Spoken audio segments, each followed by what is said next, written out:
မော်လမြိုင်မြို့မှာညာဘက်ဆိုရင်ဒေသခံတွေတောင်မှခြေမချရေးကြဘူးလို့ပြောကြတဲ့နေရာတွေရှိနေတယ်ဆိုတာတင်သိပါသလားမယုံဘူးဆိုရင်တော့တွားကြည့်လိုက်ပါကံမကောင်းရင်တော့ဂျပန်စစ်တပ်ရဲ့ဝိညာဉ်တွေနဲ့မျက်နှာချင်းဆိုင်တိုးရတတ်မင်္ဂလာပါခင်ဗျာမော်လမြိုင်ဆိုတဲ့မြို့ဟာရှေးဟောင်းတမိုင်းကျောင်းတွေနဲ့ယဉ်ကျေးမှုအမွေနှစ်တွေကျွယ်ဝတဲ့မြို့တစ်မြို့ဖြစ်ပါတယ်ကျွန်တော်ဟာမော်လမြိုင်မြို့မှာမွေးဖွားကြီးပြင်းလာတဲ့လူတစ်ယောက်ဖြစ်တဲ့အတွက်ငယ်စဉ်ကတည်းကနေကြားသိခဲ့ရတဲ့ဒေတာခန်တွေပြောပြလာတဲ့ဇလန်းတွေ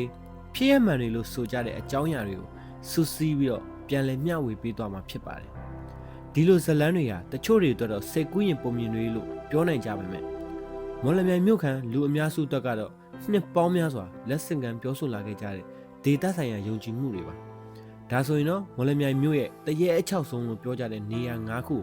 ုတူတူလေ့လာကြည့်လိုက်ရအောင်ဗျာပထမနေရာကြိုက်စာဦးဖျားလှေကားတင်များပထမဆုံးပြောပြချင်တဲ့နေရာကတော့မော်လမြိုင်မြို့မှာအလွန်နာမည်ကြီးတဲ့မယန်းကုန်းရက်ကွက်စံတော်ရှင်ကြိုက်တုတ်စီတော်ရဲ့လှေကားထစ်များပဲဖြစ်ပါတယ်ဒီလှေကားထစ်တွေဟာမယန်းကုန်းရက်ကွက်အတွင်းမှာရှိပြီးတော့ရှေးအောင်ကြောက်လှေကားထစ်ကြီးတွေလည်းဖြစ်ပါတယ်နေ့ဘက်မှာတော့ဖျားဘူးတွေလာရောက်သွားလာနေတဲ့တာမန်နေရာတစ်ခုလိုပဲထင်ရပါတယ်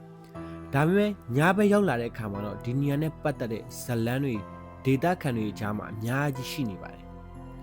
ဒေတာခန်တွေရဲ့ပြောပြချက်အရလွန်ခဲ့တဲ့နှစ်ပေါင်း90ကျော်လောက်ကဒီလေကားတဲ့အနီးမှာအပြိုစင်မိန်းကလေးတယောက်မတရားတေဆုံးခဲ့ရတယ်လို့ဆိုကြပါတယ်အဲ့ဒီနောက်ပိုင်းမှာတော့ညဘက်တွေဆိုရင်လေကားထစ်ပေါ်မှာအနီရောင်ဝတ်ဝတ်ထားတဲ့မိန်းမတယောက်ထိုင်နေတတ်တယ်လို့ပြောကြပါတယ်တချို့လူတွေကတော့လေကားထစ်ကိုတက်နေတဲ့အချိန်အနောက်ကနေလိုက်လာတဲ့ခြေတံတွေကြားရတတ်တယ်လို့ပြောကြပါတယ်မော်လမြိုင်မြို့ကအဖိုးအိုတွေကတော့ည12နာရီကျော်ရင်ဒီလေကားထစ်တွေပေါ်မှာ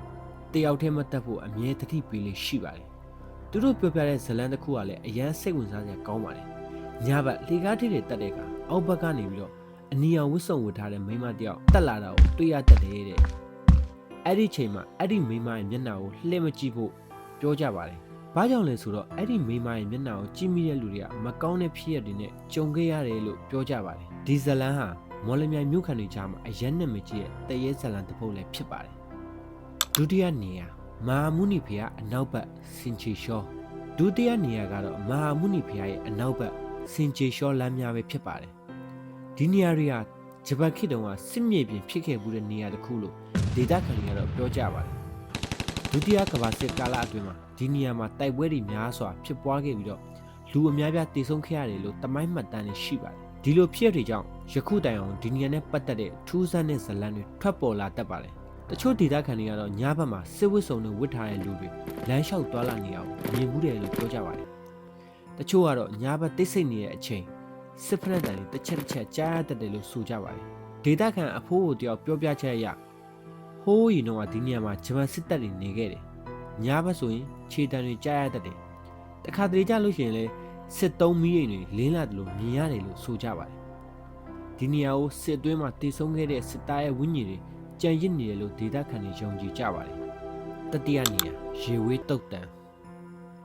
်တတိယနေရာကတော့မော်လမြိုင်မြို့ရဲ့ရှေးကြဆုံးတုတ်တန်တွေထဲကရေဝေးတုတ်တန်ပဲဖြစ်ပါတယ်ဒီတုတ်တန်ဟာကိုလိုနီခေတ်ကာလတုန်းကဥရောပသားတွေအိန္ဒိယလူမျိုးတွေကိုမြုပ်နှံခဲ့တဲ့နေရာတစ်ခုဖြစ်ပါတယ်ဒီနေရာမှာအင်္ဂလိပ်အရာရှိတွေသူတို့ရဲ့မိသားစုဝင်တွေကလေးငယ်တွေကိုမြုပ်နှံထားတဲ့ဂူပိတ်ပံတွေလည်းများစွာရှိနေပါတယ်နေဘက်မှာတော့တိတ်ဆိတ်ပြီးတော့တာမန်တုတ်တန်တစ်ခုလိုပဲထင်ရပါတယ်ဒါပေမဲ့ညဘက်ရောက်လာတဲ့အခါမှာတော့ဒီနေရာနဲ့ပတ်သက်တဲ့ကြောက်စရာဇလန်းတွေအများကြီးရှိလာပါတယ်ဒေတာခန်တွေပြောပြချက်ရတော့ညဘက်တွေမှာအဖြူရောင်ဝတ်စုံဝတ်ထားတဲ့ဥရောပအမျိုးသမီးတယောက်ဂူတွေကြားမှာ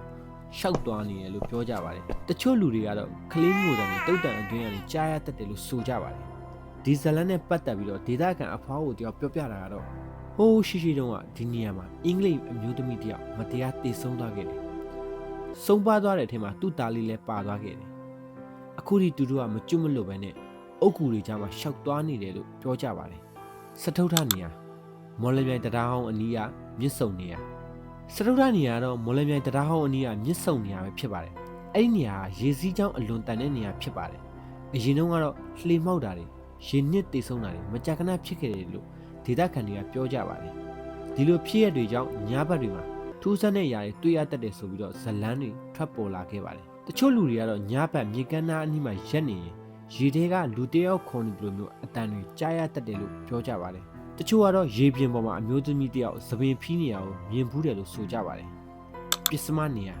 ရွှေတောင်ရက်ကွက်ရှေးဟောင်းအိမ်ကြီးများနောက်ဆုံးနေရာကတော့ရွှေတောင်ရက်ကွက်တွေကကိုလိုနီခေတ်အိမ်ဟောင်းကြီးများပဲဖြစ်ပါတယ်ဒီအိမ်တွေဟာအင်္ဂလိပ်လူမျိုးတွေနေထိုင်ခဲ့တဲ့ရှေးဟောင်းအိမ်ကြီးတွေလည်းဖြစ်ပါတယ်စစ်ပြီးသွားတဲ့နောက်မှာသူတို့ပြန်သွားကြပြီးတော့အိမ်တွေများစုဟာလူမနေတော့ပဲလွတ်နေခဲ့ပါတယ်ဒေသခံတွေပြောပြကြရတော့ဒီအိမ်ကြီးတွေထဲမှာညဘက်ဆိုရင်ပြိပေါ်ပါရွှေ့နေတဲ့အတန်ဖနှက်လျှောက်တန်တွေကြားရတတ်တယ်လို့ဆိုကြပါတယ်တချို့အိမ်တွေမှာတော့ပြတင်းပေါက်တွေကနေမျက်နှာဖြူဖြူအရိပ်တွေမြင်ရတတ်တယ်လို့ပြောကြပါတယ်ဟုတ်ကဲ့ပါဒီနေရာ၅ခုဟာမော်လမြိုင်မြို့ရဲ့တမိုင်းနဲ့ဒေသခံတွေရဲ့ယုံကြည်မှုတွေရောရှက်နေတဲ့နေရာတွေပဲဖြစ်ပါတယ်ဒီဇလန်တွေကအမှန်တရားလားဒါမှမဟုတ်လူတွေရဲ့စိတ်ကူးယဉ်မှုလားဆိုတာကိုတော့တိကျပြောဖို့ခက်ပါတယ်ဒါပေမဲ့ဒီဇလန်တွေကမော်လမြိုင်မြို့ခံတွေအကြားမှာနှစ်ပေါင်းများစွာလက်ဆင့်ကမ်းပြောဆိုလာတဲ့ရိုးရာဇလန်တွေပဲဖြစ်ပါတယ်ဒီဗီဒီယိုလေးကိုနှစ်သက်ရင်တော့ like နဲ့ subscribe လုပ်ပေးဖို့မေတ္တာရက်ခံပါတယ်ခင်ဗျာနောက်ထပ်စိတ်ဝင်စားစရာကောင်းတဲ့အကြောင်းအရာတွေနဲ့ပြန်လည်ဆုံတွေ့ကြပါမယ်အားလုံးပဲကောင်းကျိုးမှုချမ်းသာကြပါစေ